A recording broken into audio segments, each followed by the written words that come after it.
एक छोटे से गांव में एक साधारण परिवार रहता था, जिसमें एक पति और उसकी पत्नी रहते थे। पति का नाम था सुरेश और पत्नी का नाम था राधा।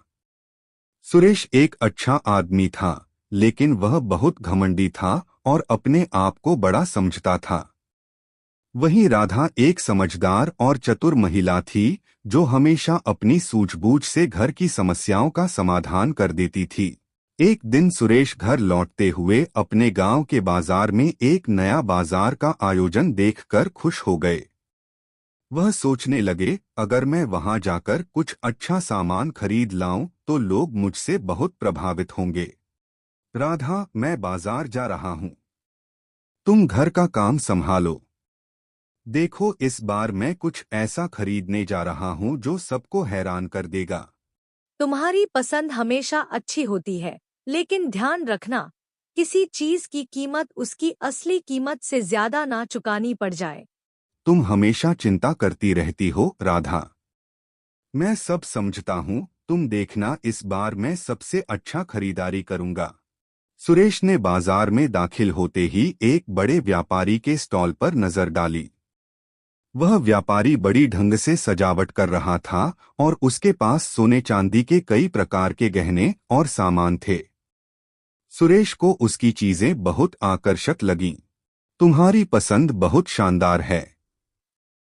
ये सामान खास तरह का है, जिसे बहुत ही कम लोग खरीदते हैं। अगर तुम इसे ले लोगे तो गांव में तुम्हारी शान बढ़ जाएगी। सुरेश ने व्यापारी की बातों पर विश्वास कर लिया। वह सोचने लगा, अगर मैं यह सामान ले आता हूं तो लोग मेरी तारीफ करेंगे। बिना ज्यादा सोचे समझे उसने वह महंगा सामान खरीद लिया। सुरेश सामान लेकर घर लौट आया और राधा से कहा, देखो राधा, मैं तुम्हें बताता था ना कि इस बार मैं सबको हैरान करने वाला हूँ।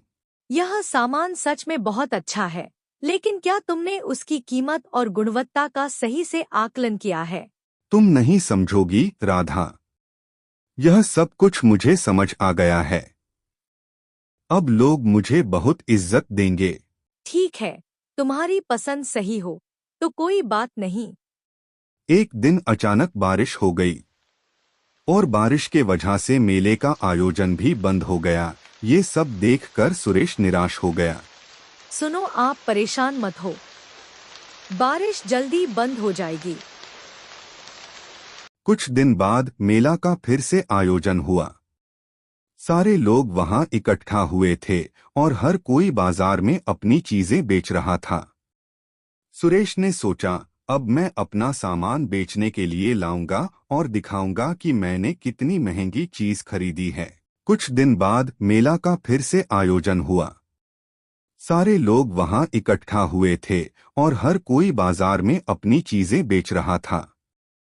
सुरेश ने सोचा, अब मैं अपना सामान बेचने के लिए लाऊंगा और दिखाऊंगा कि मैंने कितनी महंगी चीज खरीदी है। वह अपनी चीजों के साथ मेला में गया। वहां सभी लोग उसकी चीजों को देखने के लिए आ रहे थे, लेकिन किसी ने भी उसे खरीदने में रुचि नहीं दिखाई। सुरेश को बहुत हैरानी हुई। वह सोचने लगा, इतनी महंगी चीज है, फिर भी कोई क्यों नहीं खरीद रहा? यह सामान बहुत महंगा क्यों है? क्या इसकी गुणवत्ता उतनी ही अच्छी है? सुरेश परेशान हो गया और सोचा, मैंने तो इसे बहुत महंगे दामों पर खरीदा था, फिर क्यों लोग इसे खरीदने से कतराते हैं? राधा को जब सुरेश की परेशानी का पता चला, तो उसने सोचा कि अब समय है अपनी चतुराई का परिचय देने का। वह बाजार में गई और उसी व्यापारी से मिलकर एक समझदारी की बात की। यह सामान केवल दिखावे के लिए है, लेकिन असली मूल्य तभी मिलेगा जब इसे सही हाथों में दिया जाएगा।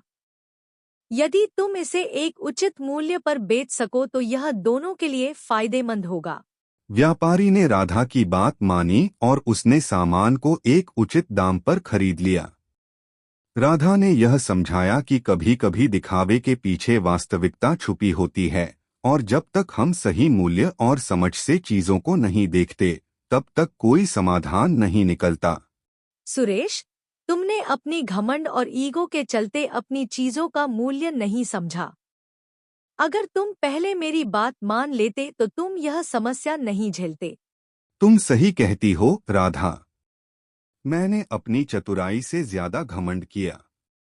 अब मैं समझ गया हूँ कि सफलता हमेशा दिखावे से नहीं आती, बल्कि समझदारी और विवेक से आती है। अब आगे से ध्यान रखना, कुछ भी लेने से पहले